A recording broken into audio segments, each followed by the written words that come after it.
खबर आरो गाज्रिबो बिथांनो जाहैबाय माने फासि होजानो थांनाय मोनसे सासे सुबुं बिथांनि मुङानो जाबाय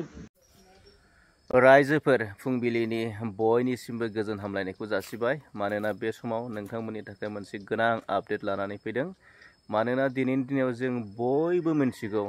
जोबथेसालिनिफ्राय उदां जायाखै होननानै दिनैनि दिनाव नैबे बुहुम बसुमतारिया माबायदि साजा मोननांदों बेखौ नैबे भिडिअनि गेजेरजों नोंथांमोना दान्दिसे उनाव नुनो मोनगासिनो दं नोंथांमोना भिडिअखौ जोबजासिम नायलांगोन गिबि गिबियावनो आङो नोंथांमोननिसिम सानजौफु समनि अननाय सिनाय थाबाय नंगौ नैबे चिरां जिल्लानि सिङाव थानाय दुलिगाव गामियाव जोंनिनो सासे बर' हारिनिनो गोख्रों एनडिबिनि मावथि बा बारग' एनडिबि दायो बिथाङा हारिनि थाखाय जातिनि थाखाय राव हारिमुखौ रैखाथि खालामनो थाखाय एनडिबिआव जयेन जाखांनायनि उनावहाय नांफुनाय समावनो बिथाङा दिनै हमजादों दायो हमजानानै दिनै बिथाङा आरोबाव खबर आरो गाज्रिबो बिथांनो जाहैबाय माने फासि होजानो थांनाय मोनसे सासे सुबुं बिथांनि मुङानो जाबाय बुहुम बिथांनि अरिजिनेल मुङानो जाहैबाय मा बिरखां बसुमतारी दायो फंबाया सानसेनि थाखाय सुथि मोनदों बिनि गुबै ओंथियानो जाहैबाय बिनिनो जोनोम गिरि होननांगोन बा बिब' देरसिन थैनानै थांदों दा बिब'नि सारादुआवहाय दिनै बिथाङा सानसेनि थाखाय बेवहाय सुथि लाना फैदों आरो लोगोसे गावनि जोनोमगिरि बिफा दं गावनि जोनोमगिरि बिदा बिबाजै बाय बागि जाथि खुरमा सानसेनि थाखाय बे बिब'नि सारादुआव फैनानै लोगो मोनफैदों दा बेखिनि खबरखौ जोंबो मोननानै इउनिटि फराम एक्स एनडिबिनिफ्राय लानानै जोंनि मानगोनां आफादगिरि जोंहा सिला बसुमतारी फैदों लोगोसे गाहाय नेहाथारि बिथां रसराजआबो नुजाफैदों लोगोसे इउनिटि फराम एक्स एनडिबिनि लोगो आफादगिरि जायख्लं बसुमतारी आरो लोगोसे जोंहा इजिएस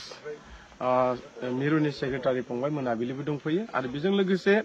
जोंल' नङा गोबां बे रायजो राजा बे ओनसोलनि लोगो दिगिफ्रा फैनानै नुजाफैदों दा बेखौनो जोङो दुखु मोनदों जे दिनै बिथाङा हारिनि थाखाय गोबाव बोसोर सेक्रिफाइस खालामनानै दिनैहाय एकर्ड जाखांनायनि उनावबो दिनै बिथाङा मोनसे फ्रिदम मोनाखिसै दिनैहाय फासिनि साजा दिनै मोननो गोनां मोनसे डिक्लेयार होजाबाय जोंनिफ्राय जोंनि इउनिटि फराम एक्स एनडिबिनि नाजानायनि गेजेरजों जों बेखौनो मिथिगौ जे दाख्लै जों जिहेतु माखासे कर्टनि दैदेनगिरिफोरजों बा कर्टनि जाजफोरजों रायलायनायनि गेजेरजों बिथांनि माखासे जिहेतु हें जानो गोनां बा फासि जानो गोनां दिनै बियो बे बुस्थुआव गैला बे जानाय नंला बेखौ जोंनो डिक्लेयार होदों बेनि थाखाय जों गोजोननाय मोनदों दा दिनैनि आरोबाव नैबेवहाय जोङो बे फंबायजों लोगो मोनफैनायनि गेजेरजों दिनै जों जोबोद गोजोननाय मोनदों आरो दिनै बिथांनि न'खराव दिनै गाबगु 15 बोसोरनि उनावहाय दिनैसो खेबसे गावनि गामिजों लोगोसे बिफा जोनोमगिरि बिफा आरो बिब'नि सारादुआव दिनै गासिबो बाय बाय जाथि खुरमाखौ लोगो मोनफैदों आरो बे खाबुआवनो जों इउनिटि फराम एक्स एनडिबि बा बारग' एनडिबि फैदों आरो बेजों लोगोसे जों रायखांनांगोन जोंहा सावरायग्रा बिथाङाबो फैनानै थांदों बे जों लोगो मोनदों आरो बेनि सिगाङाव जोंहा बिथां EM रन्जित बसुमतारी फैदोंनो जों लोगो मोनजायाखिसै बिथांमोनखौबो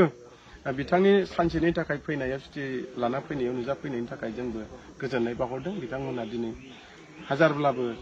जांख्रिथायारि लोगो हिसाबै दिनै बिथांमोना बाहागो लाफैनो थाखाय जों गोजोननाय मोनदों बेबायदिनो जिखुनु समाव जोङो बारग' एनडिबिफ्रा जों ज'यैनो कपारेट खालामलायगोन मिजिंथिदों आरो जोंनि दानि बिटिआर सरकार आरो आसाम सरकारखौ मिजिंथिदों जाहाथे जोंनि एनडिबिनि गासिबो जेल जानाय केसफोरखौ लानानै एनडिबिनि क्लजफोरखौ लानानै गासैबो समस्या थाबैनो जाहाथे सल्भ खालामो बेखौ जों इउनिटि फराम एक्स एनडिबिनिफ्राय सरकारनाव जों आपिल खालामनाय थाबाय आरो फंबाय बुहुमा दिनैहाय जिखिनि फेमिलिखौ लोगो मोनफैदों बिनि थाखायबो आफा इसोरनिसिम जों आर'ज गाबदों फंबाया दिनै इसोरनि माखासे मददनि गेजेरजों जोनोमगिरि बिफा गामिखौ मोनफैबाय जोंखौबो लोगो मोनदों बिनि थाखाय आरो इयुनफ्राव बेल' नङा आरो गुबुन जेलाव थानाय लोगोफ्राबो बेबायदि खाबुखौ आसाम सरकार आरो बिटिआर सरकारा न'खरनि सुबिदा उसुबिदा समाव जाहाथे हेल्प खालामो बेखिनिखौ जोङो इउनिटि फराम एक्स एनडिबिनिफ्राय गुरै खावलायनाय थाबाय थेंक इउ गोजोन्थों